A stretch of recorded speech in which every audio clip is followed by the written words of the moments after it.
So welcome everybody. My name is Matt Krentz. Managing Director and Senior Partner with the Boston Consulting Group, and thrilled to have you all join us today for our session. And very much looking forward to sharing some of our thinking and examples of work we've been doing around diversity, equity, and inclusion. Currently, I am the Global Chair of our Diversity, Equity, and Inclusion efforts, and also Leadership Chair. And prior to this role, I was our Global People Team Director, our CHRO for BCG for 6 years. DE&I has and is a core part of what BCG's values and purpose are about. And in our organization and in our business, the bringing true diversity, equity, and inclusion is critical to how we both solve clients' challenges and problems, how we bring together diverse thinking, but also how we organize and work in our teams and what it is that it means to have a real seat at the table and drive things. And our overall mission around unlocking the potential of those who advance the world, it really is unlocking the potential of everyone who advances the world, and that ties back to our DE&I ambitions. We've done, some really interesting research and driven some things. Hope you get a chance to look at, but also they help drive the thinking of what we do internally at BCG. And we've taken, most interestingly, some things in the last year that take tools we use in our consumer research and how we understand the demands and the interests of consumers when we're designing products, and really turn that lens onto how we think about unlocking the potential of employees.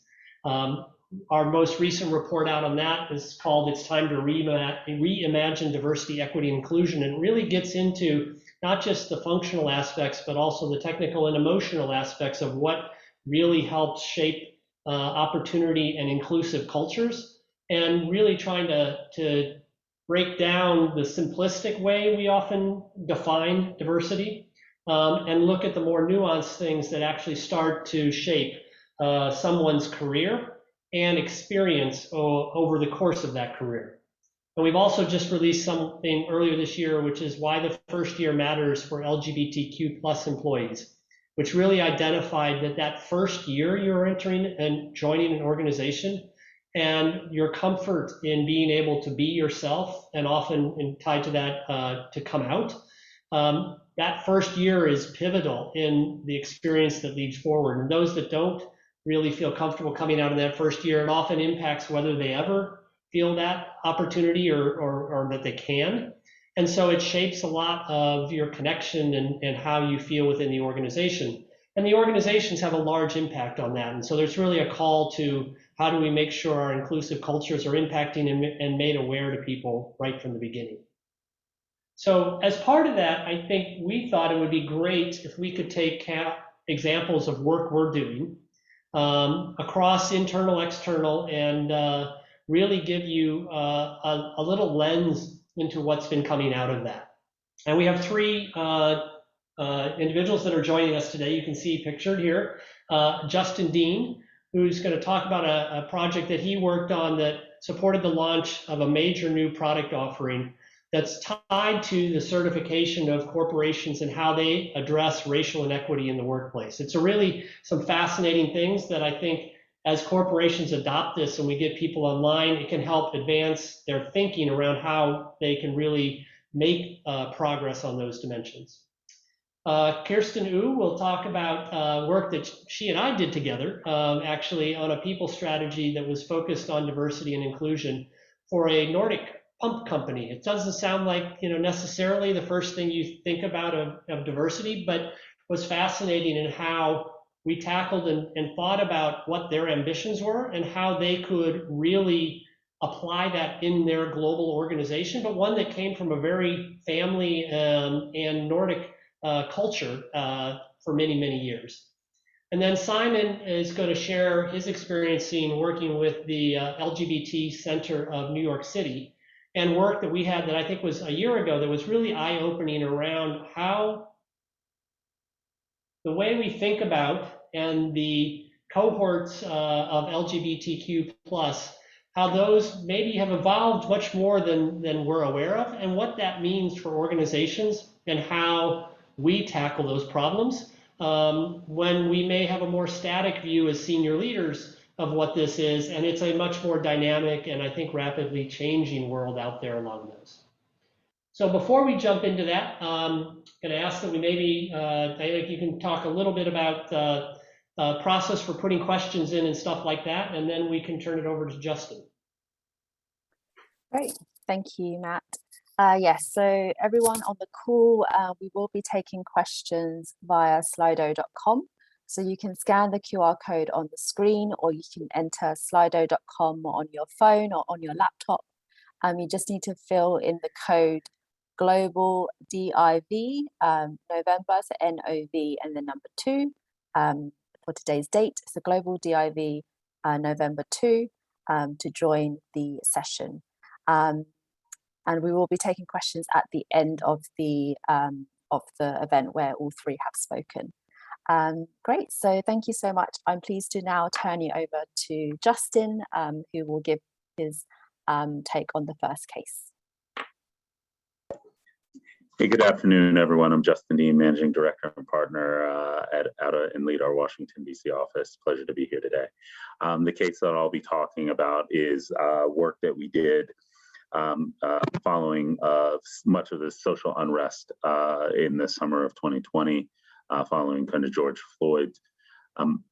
We as BCG took a step back and over that summer talked to probably over 100 CEOs and executives around how to harness the energy around kind of closing the racial inequities that persist.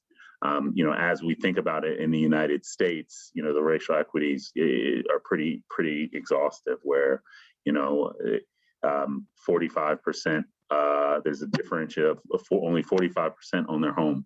There's a 8x kind of wealth gap for the Black community.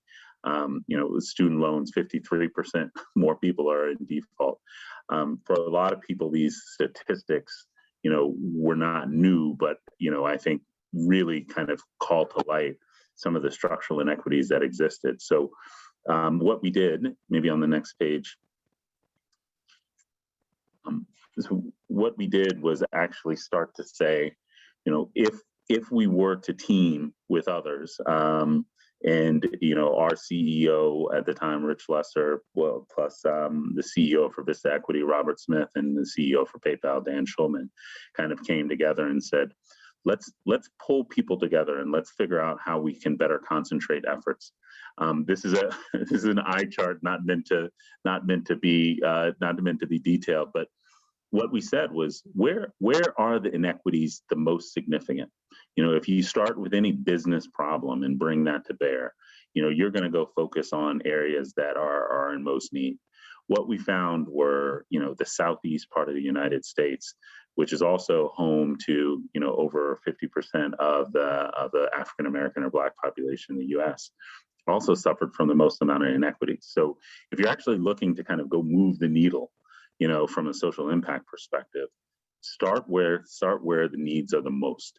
So we decided to kind of join together and kind of formulate an initiative called the Southern Communities Initiative, which harnessed the power of over 80 different organizations to help move the needle kind of in these communities and close equity gaps for them. And maybe you can go to the next slide, please.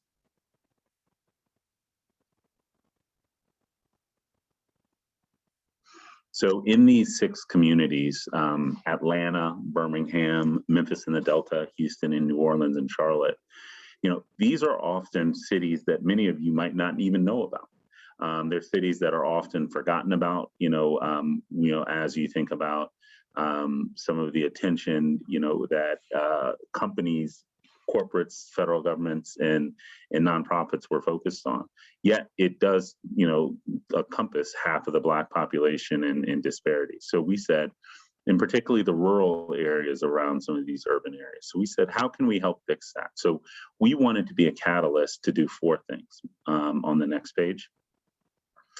Um, we want it to be a catalyst to do four things. One, concentrate. So, probably in January of this year, we saw, a lot of racial equity efforts had been moving for the last 6 months. And I call it a lot of 1,000 flowers bloom. And we said, well, can we take 1,000 flowers and can we make a handful of bouquets, and then ultimately, hopefully make those bouquets bushels, because we understand that concentrating resources allows us to better move the needle. The second thing that we tried to do was amplify.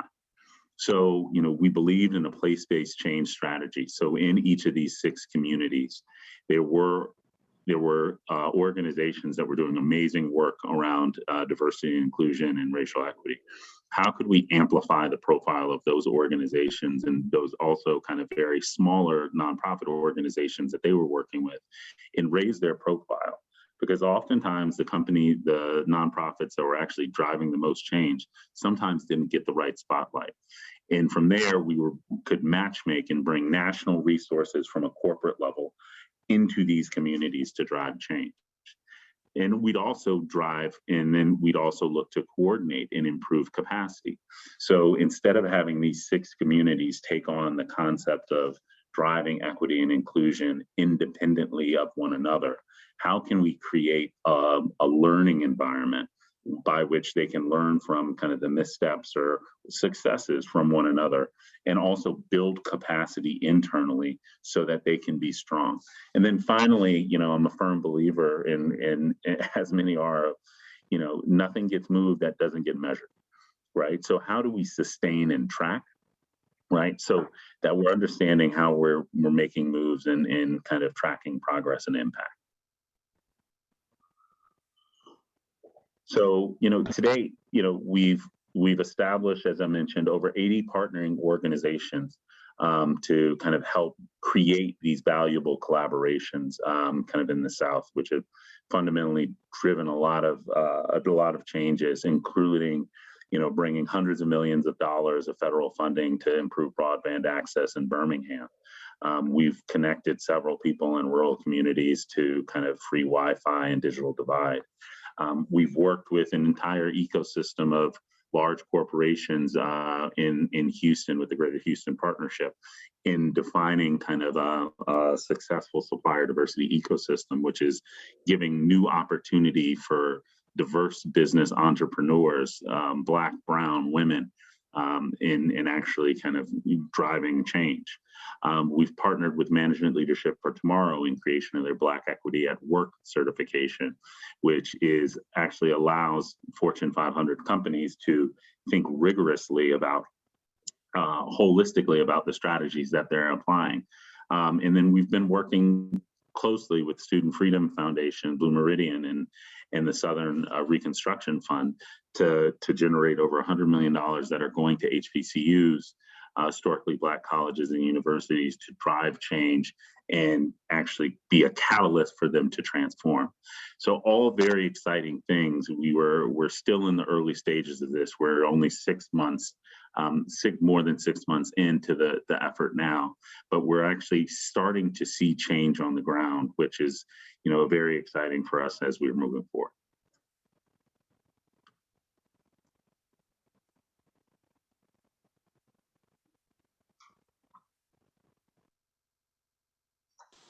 So can we go Thanks, ahead? Justin.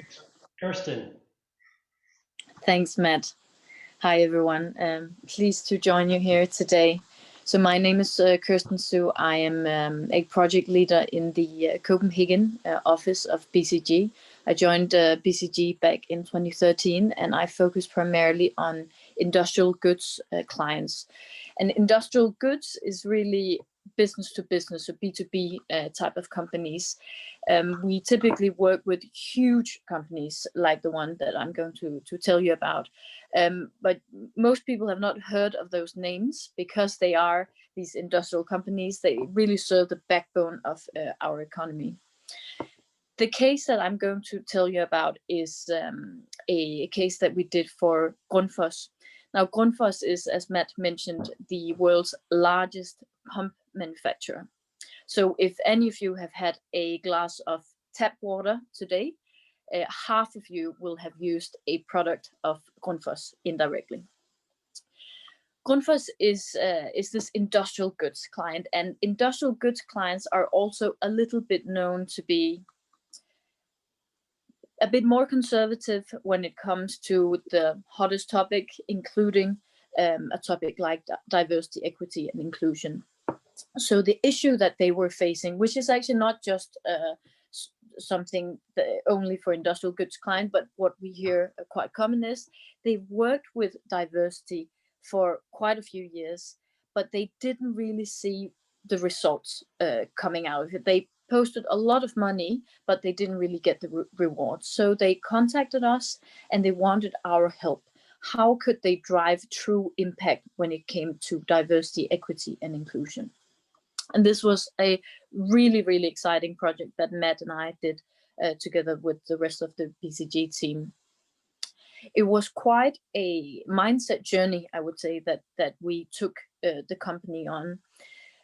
The most important thing was that we actually got group management, so the top management on board of this. And we took them through a whole journey where we started with aligning on what is diversity, equity, and inclusion even, because people had very different ideas of what that really meant. And why does that really matter? So why is it that we need to focus on it, and what will we get out of that?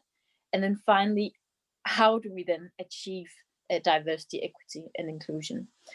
So what I've included here today is 3 slides that really is just an example of the what, the why, and the how that we went through with them. They're taken directly from the steering committee presentations that we did together with group management, so you'll have a chance to see what that actually looks like.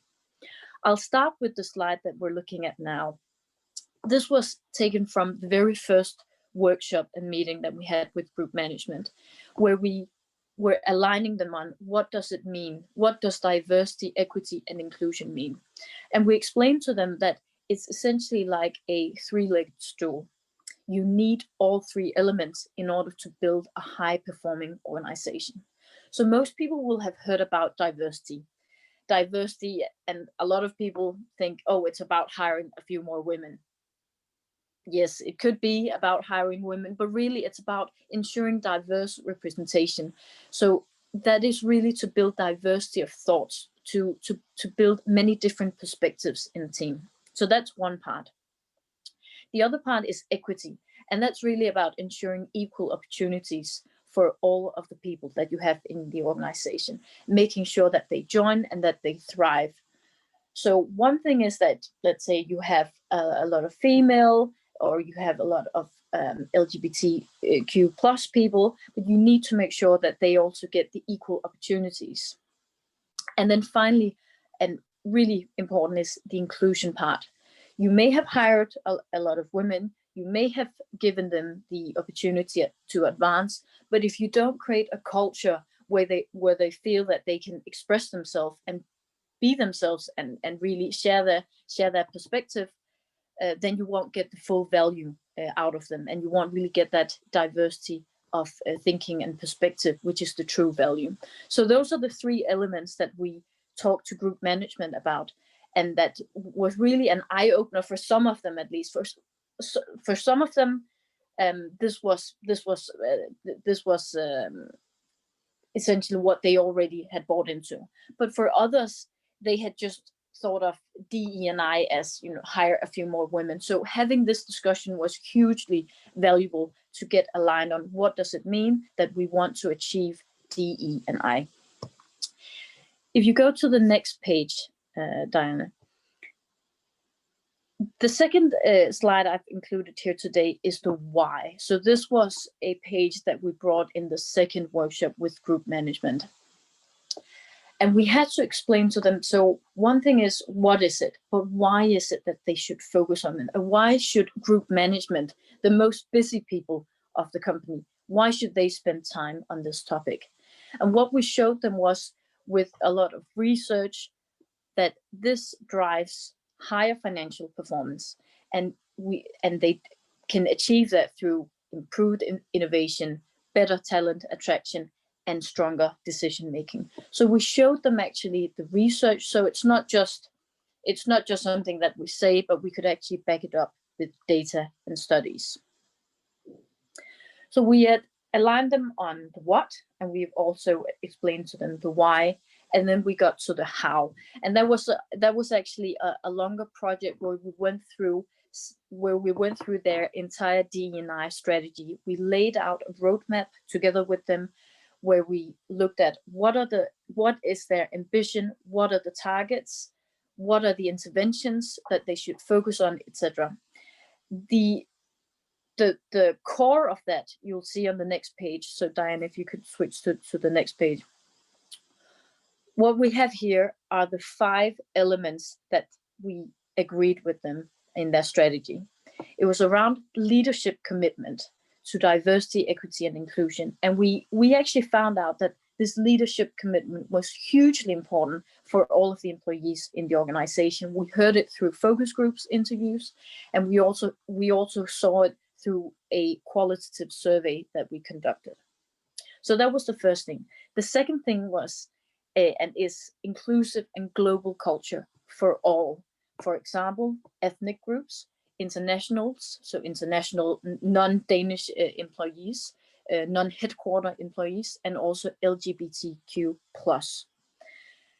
And then finally, they also had 3 additional focus areas around female advancement and recruiting, early career development, so that's around youth, and then they have something quite unique to Grundfos, which is reduced work capacity or special needs representation. And this is something that I find hugely admirable. So they actually want to make sure that, let's say you have been injured, or that you were even born with a disability, that they want to make sure that this group of people, that they also have a chance to work in a company like Grundfos at, let's say, less time, less hours per week, or in a role where they receive the support so that they can thrive. So these were the 5 focus themes for the diversity, equity, and inclusion strategy that we helped craft.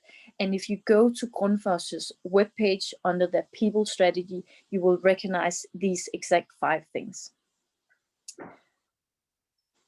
That's a little bit around the case that Matt and I did together. Happy to take questions from you when we get to the end of the session. Simon, do you want to? Absolutely. Thank you, Matt. Hi, everyone. I'm really happy to be here with you, and thank you so much for taking the time to be here with us today. It really means a lot to all of us. I wanted to talk to you about one of my favorite. You can go to the next slide. Exactly. This is what Matt mentioned earlier when he opened up. I'm going to talk to you about DE&I from the Pride perspective, and a research study that we published a bit over a year ago now, which focused on the LGBT workforce and the culture that drives feelings of inclusion.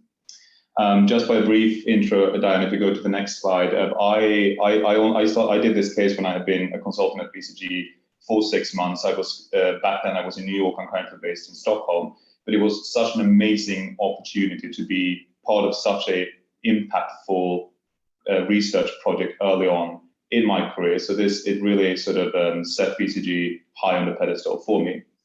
And Matt mentioned earlier also that we have just this year, we published a research study about the importance of inclusion in the first year of your career. You can almost position this project as the precedent to that study, because what we did was that we focused not only on the first year of your career, but sort of across all years in your career in the workplace, is the importance of having an inclusive culture to drive positive feelings in the workplace.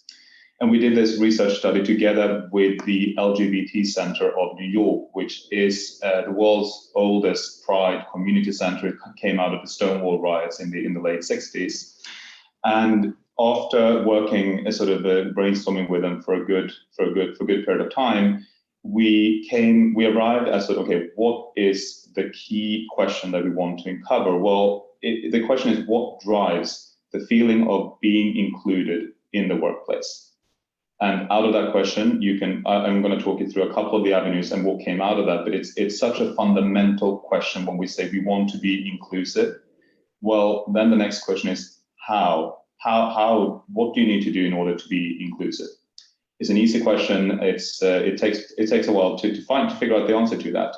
So what we did, and in brief terms, we did a big survey across the US. So disclaimer, this is focused on the US, but we have no reason to believe that the result would be significantly different in any other parts of the world.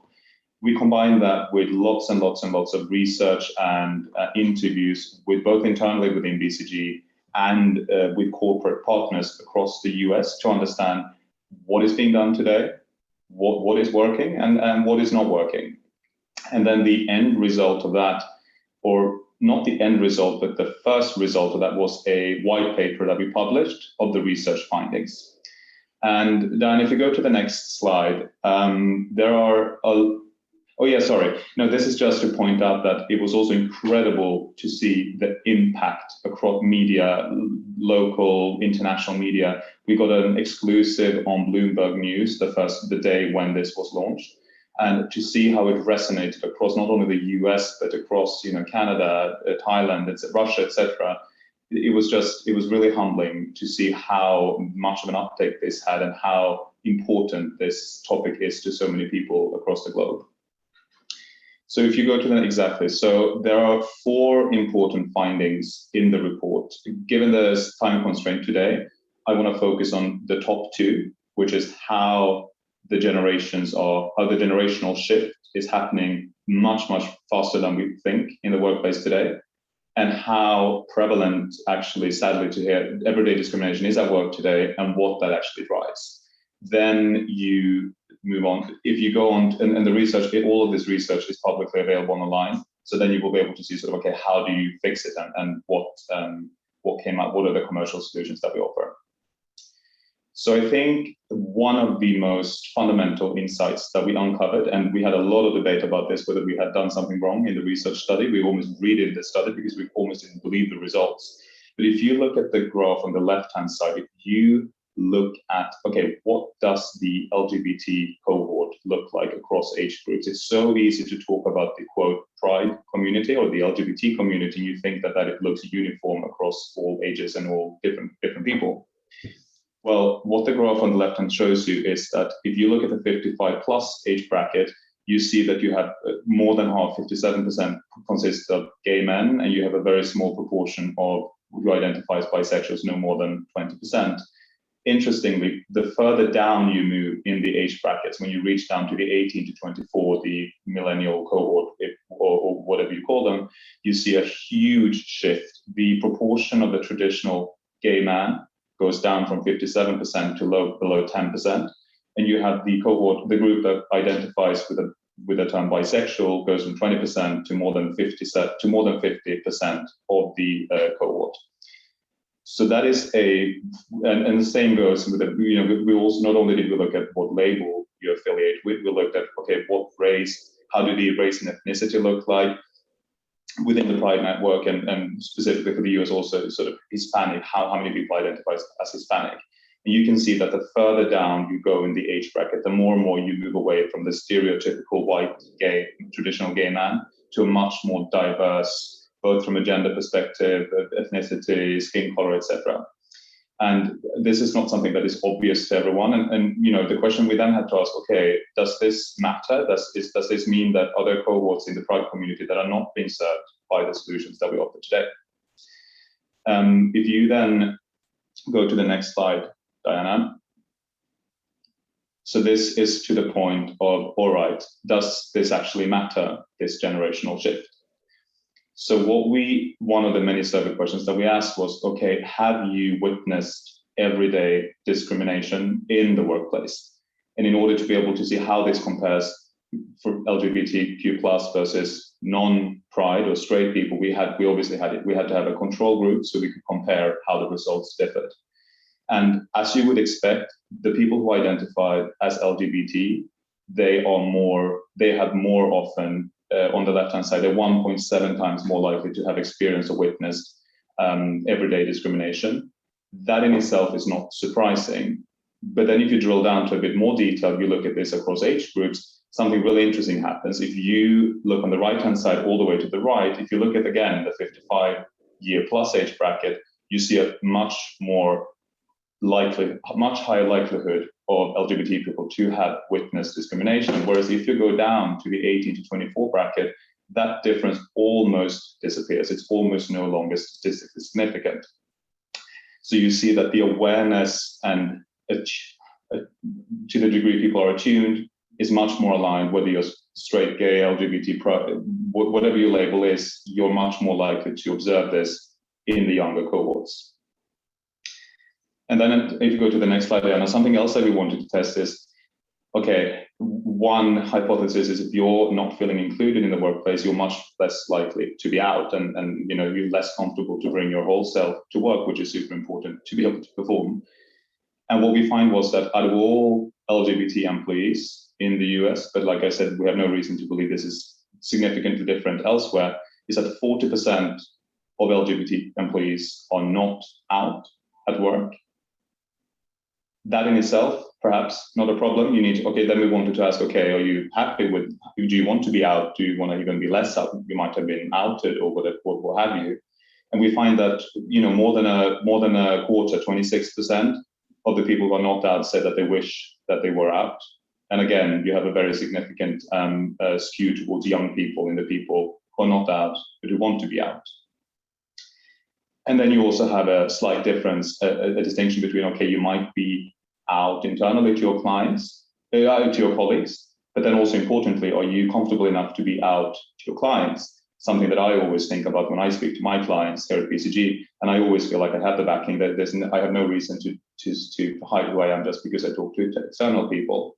However, we see in our survey that over half, 54% of employees who are out to their colleagues, they're not out to their clients, which is something which it's a sad statistic to see, and sort of our hypothesis was unfortunately proven right there. Then the next part of the survey was when we move into the topic of everyday discrimination. We wanted to test, all right, what is the lived experience of people who are part of this survey, of the LGBT cohort, or do they experience negative interactions at work? So we listed a long list of 30 odd types of different types of discrimination, both some more active, some much more subtle. And then we asked them, how many times in the past year have you experienced any of these, this kind of discrimination? And you see that there is a lucky quarter of the LGBTQ population who have never experienced it. That's exactly the way it should be. Unfortunately, that's not the experience for the majority. 3/4 have experienced at least one, and you had over 40% who said that they have experienced this more than 10 times in the past year. That's almost once a month that you feel like you're actively being discriminated against, and I'm sure that for many people the number is much higher than 10 times in the past year. So that's that's obviously not a great thing. Again, and this is reinforcing the message from before, again and again, you see that what we call the nevers heavily skews the older gay white men, whereas the people who are routinely suffer discrimination in the workplace they skew young. They're much more common among bisexual and lesbian employees, and very sadly, 82% of all transgender employees fell within this group. So this is where you see lots of small dimensions, so you sort of disproving the hypothesis that all Pride members are one and the same. You have lots of different facets within the community, and they have a very, very different lived experience depending who you ask. Then the next question, and this is where it starts to become really important for our corporate clients and for ourselves internally, and when we talk to our clients, you know, when we talk about this work very regularly. Does this matter? Does this have a business impact? Does it have a commercial impact beyond the fact that people don't feel well when they go to work? Well, very interestingly, we tested a range of different criteria, if you will. We saw that people who, and starting from the left, people who routinely suffer discrimination more than 10 times in the past year, they're 1.4 times more likely than people who don't suffer discrimination to feel less innovative. Innovation is obviously super important to be creative and do well at work, producing new ideas. 1.5 times less productive. Productivity is, again, something that each and every employer would want their employees to be. And the real big numbers came out when we looked at retention, whether you're more likely to have quit due to a bad culture, or whether you're more likely to decline a job offer due to a bad culture. And we saw that over 13 times more likely, you're more than 13 times more likely to have resigned from a job if you believe that the company did not have an LGBTQ inclusive culture than if you did not experience discrimination. Similarly, you're 7 times more likely to either not apply or decline a job offer because you think that the culture is not inclusive enough. These numbers are huge. Like, all employees, ourselves, and all our corporate clients spend enormous amounts of money on recruiting and retention every year. So we're talking hundreds of millions, billions of dollars being wasted here, or not being put to productive use because the cultures are either not inclusive enough, or at least not perceived to be inclusive enough. So those are some of the big findings from the survey. I'm going to allow some Q&A, some time now, so we can move into the Q&A. But I just wanted to say this is just scratching the surface. Please do read the research report online if you're interested, and also the follow-up research reports that we've published afterwards. But thank you so much for giving me your time and for listening tonight. So thank you. And thanks to all 3 of you for sharing. And again, here's the Slido link. We have a couple of questions that have been coming in. And Diane, I don't know if you want to have all the panelists, if we can put them all up and so we can see them. But maybe a first question is, after saying thanks for the presentations, how are you guiding your clients regarding measuring of their diversity initiatives and knowing if they are actually working? Anyone feel free. Kirsten, maybe you could talk a little bit about how we put that in place at Grundfos, and if anybody else wants to add on. It's a great question. When we looked at I really agree with Justin. You need to measure things in order to actually make it meaningful. At Grundfos, what we did was we created a benchmark for them. So they're an industrial goods company, and then we essentially benchmarked them to 3 tiers. So we said, all right, so you can become the best within your industry, so within the pump manufacturer, or you can become among the best within the industrial goods clients or industrial goods companies, or you can become among the best among all companies, so the likes of, let's say, Google or BCG even, and other companies. So we essentially first set up 3 tiers, and then we asked them, what is really your ambition level? And then they had various ambition levels depending on what area it was and how well they are or less well they're doing along that. So really it was around benchmarking and then creating an ambition level according to where they stand. I think one trap that a lot of companies and a lot of executives fall into is setting a huge ambition or a super high ambition. Let's say we want to achieve 50% female leaders in 2025. But then if you look at the data, maybe they are at, let's say, 7% today. So setting it's great with a high ambition, but it has to be realistic as well, right? So that's the type of discussion that we also have with our clients. So let's set a high ambition, but let's also compare that to your baseline today. So where are you today? Because there's nothing more disappointing for employees in an organization to see ambitions not being realized, which is the risk when you set it too high compared to where you are today. I guess I would also add that, and then I'll let Justin comment. We also, I think, looked at and said there's the outcomes at the end, in terms of that representation. But I think it's really important when you diagnose and identify what you think some of the underlying challenges or problems are. Is it your retention rate? Is it the advancing women in the organization or diverse individuals? Is it the inclusive culture and those points of discrimination that happen daily?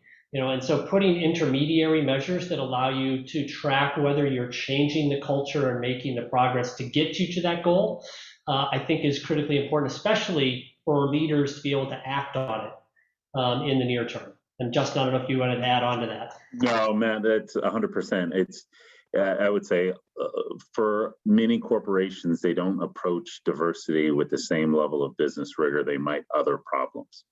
You see, as Kirsten and Matt mentioned, what are the outcomes that we're trying to get, and how do we celebrate achieving outcomes versus just celebrating activity? And I think there's also, along with that, these are hard problems, and setting intermediate goals so the executive team can get confidence in that they're moving in the right direction and doing that. It's no different than having a startup that has an aggressive growth plan.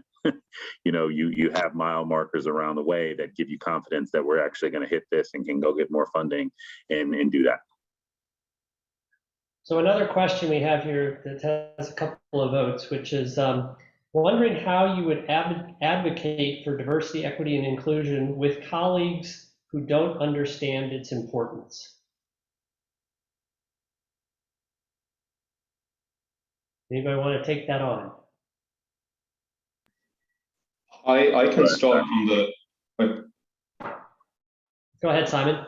I can start from what I do myself from a private BCG perspective. We have a very active network, both Stockholm, Nordic, Europe, North America wide, and we make sure to not target the communication only within the network, but we make sure to broadcast that across the entire office whenever we have something happening, whether it's National Coming Out Day or if it's International Pronouns Day. What we did just recently for Pronouns Day, we were discussing doing something within the network, but then we said, hey, why would we do something within the people for the people who already know why it's important? Let's include the entire, in the spirit of being inclusive. We organized a movie night where we showed Patagonia's latest production called They Them, where we invited the entire office and we had some bribes, some drinks, and popcorn and pizzas in the cafeteria. And we had over 70 people attend only here in Stockholm. So it's about banging home the message over and over and over again. It won't suffice with one email. No one is ever going to, or hopefully no one is ever going to look sideways if you include them in the message. But it's easy to overlook one Slack message. It's easy to overlook one email. So it's repetition, and we also make sure that we have senior. That's one of the most important things that we covered in the survey: having senior representation. So we have regularly the office leadership talk about Pride initiatives. We celebrated World Pride in Copenhagen back in August, where we had the office leaders for both Stockholm and Copenhagen. So they're not actively part of the Pride network, but they're very vocal allies of the network. And they both serve as keynote speakers and published the results and spoke about it in the office meetings. So the small steps make it more visible each step of the way. Justin, did you want to add something? Yeah, I would just say the only other piece I would add is just, helping people to understand the value, right? And value comes a lot of different ways from actually improving diversity, and that value can help that individual do their job better. It can help them affect kind of the people around them and their communities in a different way. And just helping people understand what it actually means to have diversity, as Kirsten kind of alluded to earlier. I get this question often. Quotas can promote true meritocracy by ensuring the right amount of scrutiny when being evaluated. In other words, quotas are an effective corrective to the systematic biases. But who wants to feel that they have been given a job due to the gender or ethnicity? What are your thoughts about using and the implication of quotas?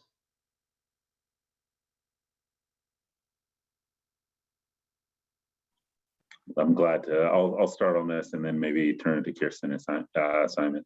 Look, I think I like to use the term aspiration or ambition.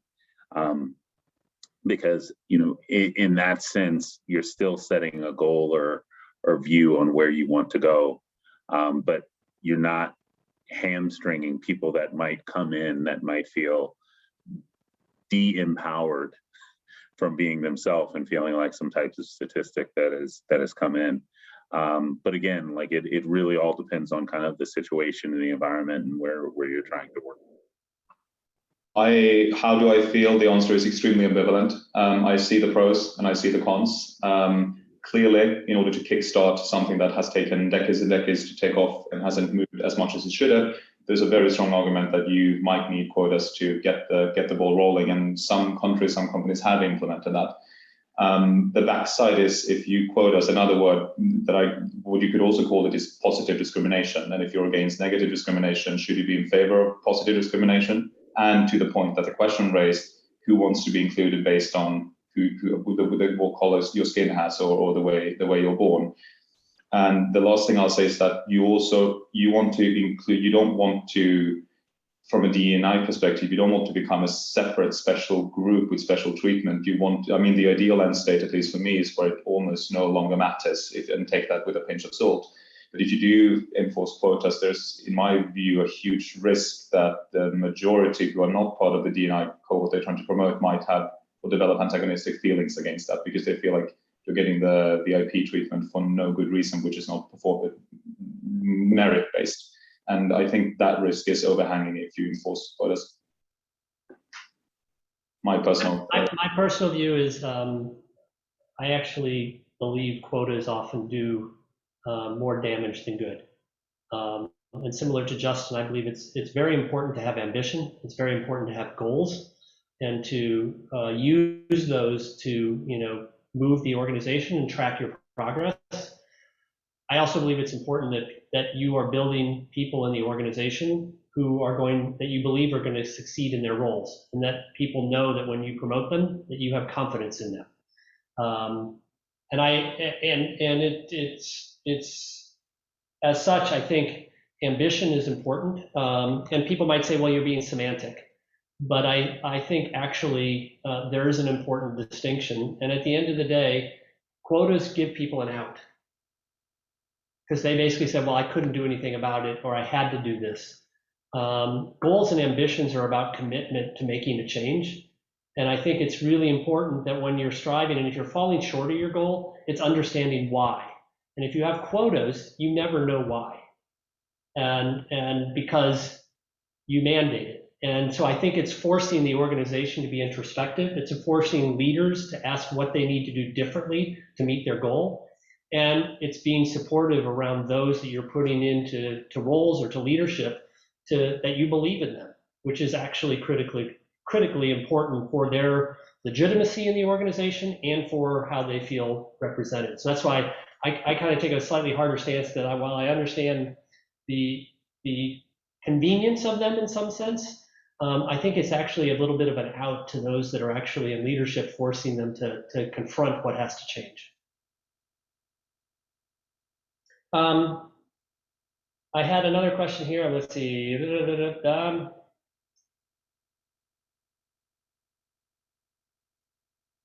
Someone said, if 40% of employees are out to their colleagues and not out to clients, the question is my sexual orientation really my client's business?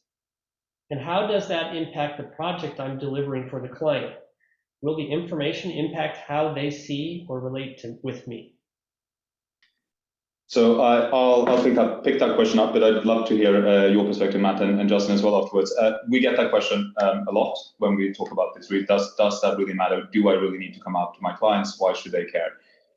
The simplistic answer to that is no. That it's not by definition a problem that you're not. I mean, it's up to each and every one to discuss. Some people are very open to their clients about their personal lives and who they are, and some people prefer to keep a much more arm's length relationship, if you will.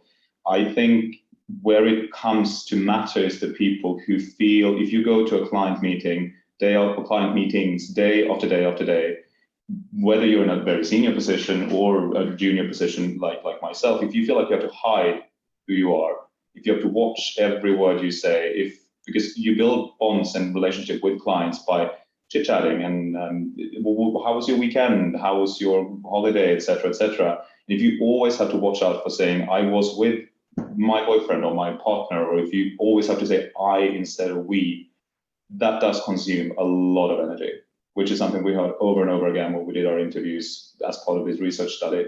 If you spend 10-15% of your energy hiding who you are and correcting yourself every other sentence you say, in my opinion, I think that 15% of energy would be much better put to use if you didn't have to think about that and actually could focus on the work at hand.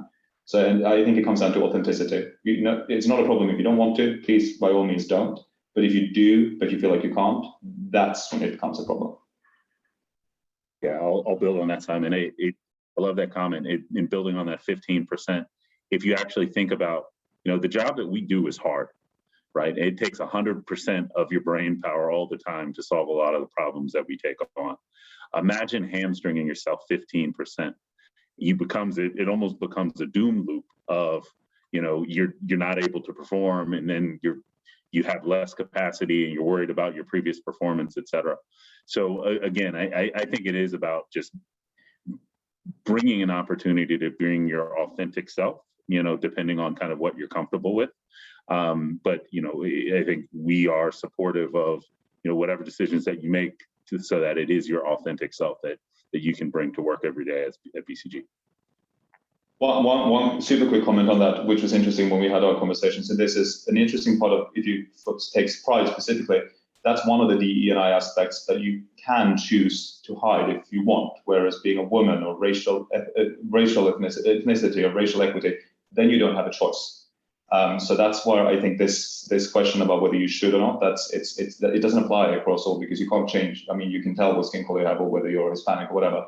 But this is where pride in particular, that's where that becomes, and that goes for mental health, disability issues as well. That's where you do have a choice. And sometimes I guess it's a blessing and sometimes it's a curse that you do have to choose whether or not to come out in every conversation. I come out this is also like, I come out every day, almost every day when I speak to clients by mentioning my boyfriend and my partner in this, and it does take the edge off. It becomes less and less scary every time you do it, and eventually you don't even think about it anymore. So to me, that's a lot of value. So Simon and Justin, and I know Kirsten had to drop, thank you for joining us and for sharing the stories that you've had. I didn't get to all the questions. We had a couple more, so I apologize, but I know we're at the top of the hour. And wanted to say thank you for joining us, and thank you for spending a bit of your time hearing about the work we've done. And we hope this inspires you both in your personal paths forward, but also as you think about what careers you want to pursue and where you want to go do that. So thank you. Diana, anything else you want before we let people depart? No, nothing else. Thank you everyone for joining. Enjoy the rest of your evening. All right. Bye. Thanks everyone. Bye.